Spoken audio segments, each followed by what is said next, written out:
Hello दोस्तों, मैं Sunil sir अपने यूट्यूब चैनल एस के स्टडी में आप सभी का स्वागत करता हूं। आज मैं आपको पढ़ाने जा रहा हूं निरपेक्ष उच्चतम मान कैसे ज्ञात करते हैं और निरपेक्ष निम्नतम मान हम कैसे ज्ञात करते हैं। इससे पहले हम सबसे पहले इसका बेसिक मेथड जान लेते हैं कि आखिर क्या होता है उच्चतम और निरपेक्ष उच्चतम और निरपेक्ष निम्नतम होता क्या है। मान लिया कि एक मैंने ग्राफ पेपर पे एक फंक्शन लिया हुआ है और ये फंक्शन मान ली कि y बराबर एफ एक्स है।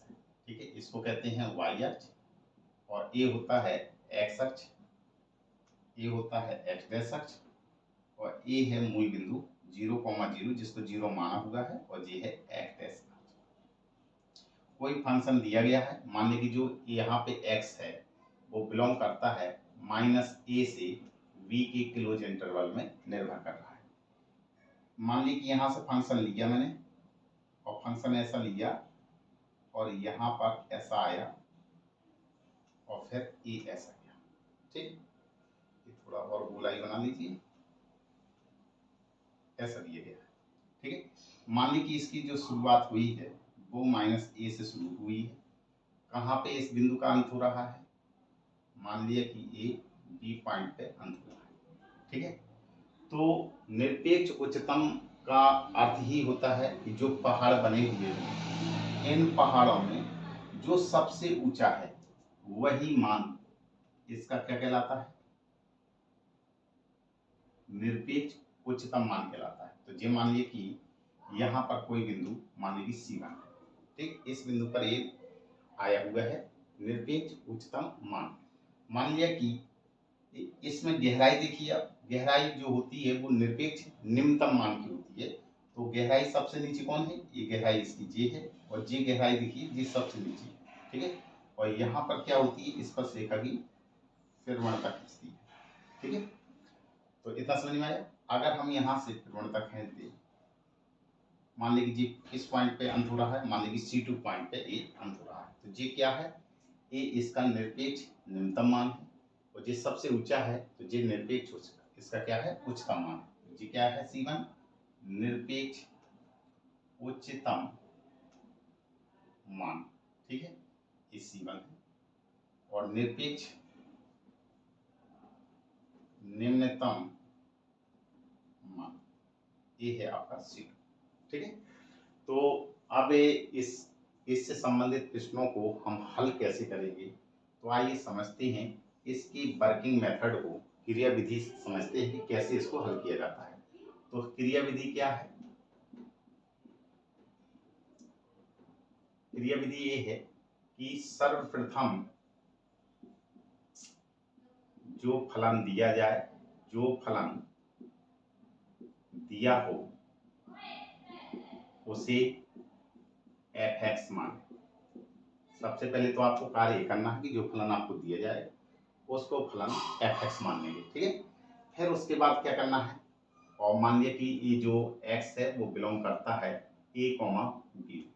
ठीक है, यहाँ पे मैंने प्लस का a लिया है, प्लस का b लिया है। आपका कुछ भी मान हो सकते हैं, माइनस के भी हो सकते हैं, प्लस के भी हो सकते हैं। ठीक है, इसकी क्रिया विधि क्या है कि सबसे पहले तो जो फलन दिया जाए उसको एफ एक्स मान लीजिए। फिर क्या करना है, दूसरे स्टेप में ये करना है एफ एक्स का x के सापेक्ष अवकलन करने पर करेंगे तो एफ डैश एक्स प्राप्त करेंगे, प्राप्त करेंगे। ठीक है, फिर क्या करना है, तीसरे पॉइंट में आपको ये करना है क्रांतिक बिंदुओं के लिए, क्रांतिक बिंदुओं के लिए जो एफ डैश एक्स है आपका उसको मान को 0 के बराबर रख देंगे। यहां से मान लिए कि क्रांतिक जो बिंदु है, माना कि x बराबर ए मान हुए आए हुए हैं C1 और C2, 2 आ सकते हैं, 3 आ सकते हैं, 4 जितने भी आए सो यहाँ पे आ जाएंगे।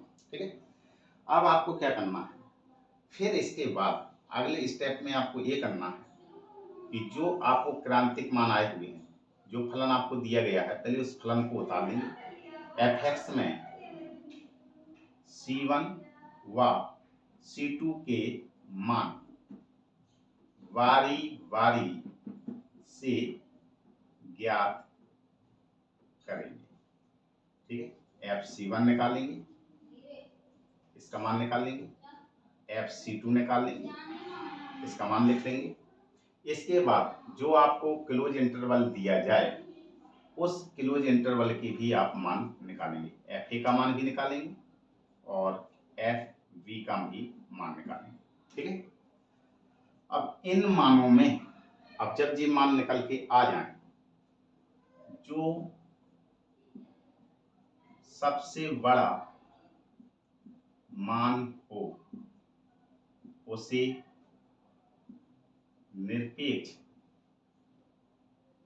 उच्चतम मान कहेंगे। यानी कि जब मान हम निकालेंगे तो जो इनमें सबसे बड़ा होगा वही आपका निरपेक्ष उच्चतम मान होगा। ठीक है, जो सबसे, इन सभी में जो ये मान निकले हुए हैं, जो सबसे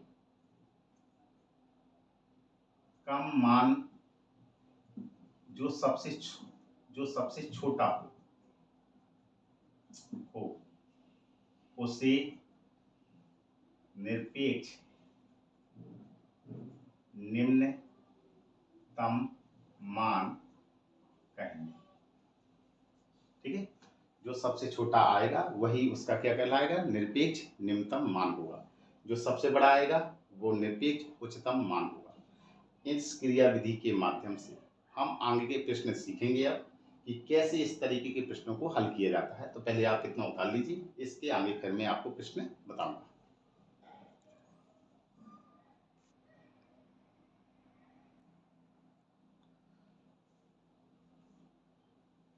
जैसे मैंने ये प्रश्न लिया हुआ है, प्रदत्त अंतराल -2,5 के क्लोज इंटरवल में फलन इतना के निरपेक्ष उच्चतम और निरपेक्ष निम्नतम मान ज्ञात कीजिए। आइए देखते हैं कैसे प्रश्नों को ऐसे हल करते हैं।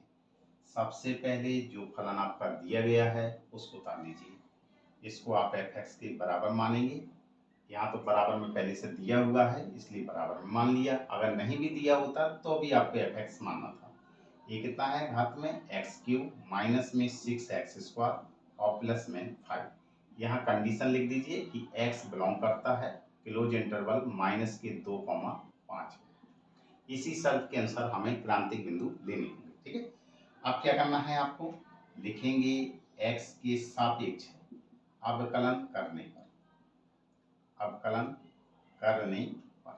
तो इसका तुरंत हम सबसे पहले तो इसको समीकरण नंबर फर्स्ट मान लेंगे और इसका हम एक बार x के सापेक्ष अवकलन निकालेंगे तो f' निकाल लेंगे। x पे घात n का होता है, n आगे आ जाता है, x में n-1 हो जाता है तो ये हो जाएगा 3x² माइनस 2 आगे आ जाएगा तो 2 छक 1 12 हो जाएगा, एक घात कम कर देंगे, 2 में से 1 गया 1 बचेगा। कांस्टेंट का अवकलन कितना होता है, 0 होता है।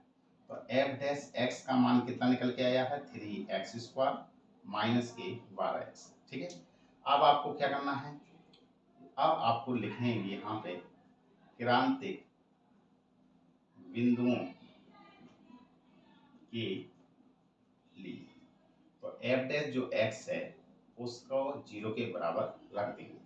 तो रखिए f' का मान कितना दिया गया है, 3x² माइनस के 12x बराबर में 0। 3 से पूरे में भाग जा रहा है तो भाग दे दीजिए, 3 से दोनों ओर भाग देने पर तो जी कितना बचेगा, x² माइनस में 3 चौके 12x बराबर में 0। गुणनखंड कर लीजिए, x कॉमन है तो x माइनस के 4 बचेगा और बराबर में 0। यहाँ जगह नहीं है तो यहाँ हल कर लो। तो हल करेंगे तो x पहले फैक्टर को x बराबर कितने के बराबर रखेंगे, 0, तो ये पहला मान निकल आया। दूसरा फैक्टर कितना दिया गया है, x माइनस 4 बराबर में 0 करेंगे तो x का मान निकल आएगा 4। तो हमारे क्रांतिक बिंदु कौन कौन से आए हुए हैं, एक मान 0 आया है और एक मान 4 आया हुआ है। ठीक है, अब आगे हल कैसे करते हैं, आगे हल करने के लिए हमें क्या करना है कि जो आपको fx फलन दिया गया है उसको उतार दीजिए। fx कितना दिया गया है, x पे घात 3 माइनस में 6x² प्लस में 5। अब इसमें बारी बारी से जो क्रांतिक बिंदु आए हुए हैं इनके मान रख देंगे। तो x के स्थान पे कौन सा मान रखना है, 0, तो यहाँ पे x के स्थान पे 0 रखेंगे तो घात में 3 माइनस में 6, 0 पे घात 2 प्लस में 5। ये कितना हो गया 0, जे भी 0 और जे 5। आंसर कितना आएगा 5। तो जे F0 का मान आया। अब इसी प्रकार से दूसरा क्रांतिक बिंदु का मान रख देंगे, x की जगह 4 रखेंगे। रखिए x की जगह, तो 4 पे घात 3 हो गया, माइनस में 6, 4 का होल स्क्वायर और प्लस में 5। 4 का होल क्यों करेंगे, 4 चौके 16, 16 चौके 64, माइनस 4 के स्क्वायर करेंगे, 4 चौके 16 और 16 का गुणा 6 में करेंगे तो 16 छक्का 96 और प्लस में 5। सबसे पहले प्लस प्लस वाले जोड़ लो, 64 और 5 कितना होगा 69 और माइनस में 96। किससे घटेगा 96 से, तो 16 में से 9 गया कितना बचेगा 7, ये 8 है, 8 में से 6 गया 2, काय का चिन्ह आएगा माइनस का। जी किसका मान आया आपका F4 का मान आया। अब इस क्रांतिक बिंदुओं के साथ साथ हमें जो क्लोज इंटरवल दिया हुआ है इनके भी मान निकालने हैं। तो किस पर मान निकालेंगे, अब x की जगह रख देंगे माइनस का 2, रखिए इसमें, तो x की जगह माइनस का 2 रखेंगे, 2 का होल क्यूब, माइनस में 6 माइनस 2 का होल स्क्वायर और प्लस में 12। तो कितना मान आया, माइनस 2 का होल क्यूब करेंगे माइनस के 8 आएगा, माइनस 2 का स्क्वायर करेंगे तो 2 गुना 4 और 4 का गुणा 6 में करेंगे तो 4 6 24 प्लस में 5, हल कर लेंगे, माइनस के 24 और माइनस के 8 तो माइनस के 32, माइनस 32 और प्लस का 5 है तो कितना बचेगा माइनस के 27। ठीक है, ये आपका F-2 का मान आया है। अब हमें F5 का मान निकालना है, तो यहाँ जगह नहीं है, कहाँ पर रखा जाए, तो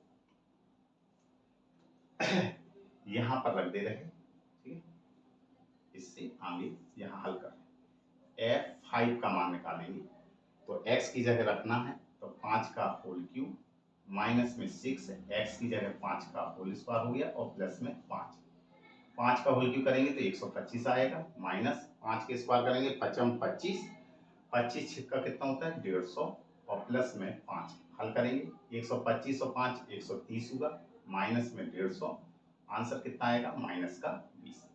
अब बस आपको क्या करना है कि इन चारों में जो मान आपने निकाले हुए हैं, F0 का मान, F4 का मान, F-2 का मान और F5 का मान, इन चारों में देखना है जो सबसे बड़ा मान है वो क्या है आपका निरपेक्ष उच्चतम मान है, और जो सबसे कम है वो आपका निरपेक्ष निम्नतम मान है।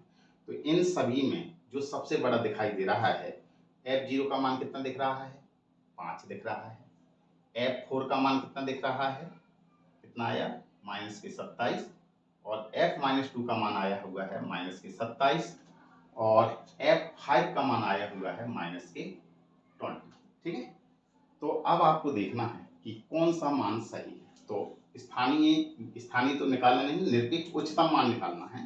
तो निरपेक्ष उच्चतम मान कौन सा है जी, क्या लिखा हुआ है F0, तो यहाँ पे लिखेंगे F0 बराबर कितना आया 5, तो हम लिखेंगे कितना, ये है आपका निरपेक्ष उच्चतम मान।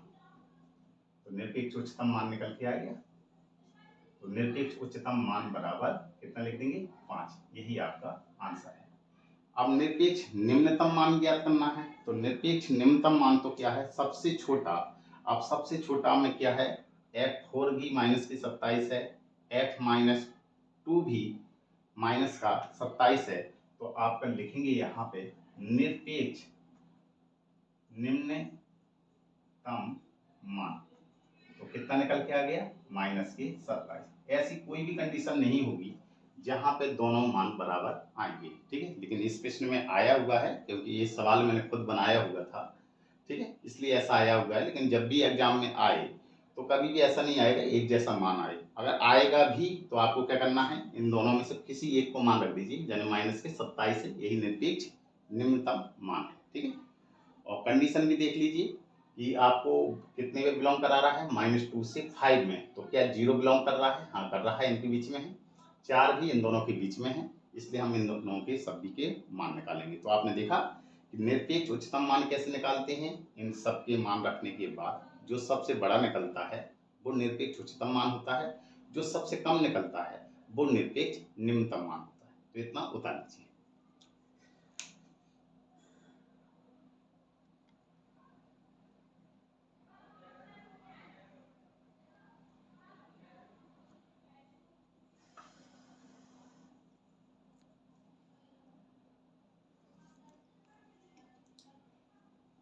और यदि मेरा ये वीडियो आप लोगों को पसंद आया हो तो इसको लाइक कीजिए, शेयर कीजिए, सब्सक्राइब कीजिए और कमेंट्स भी कीजिए।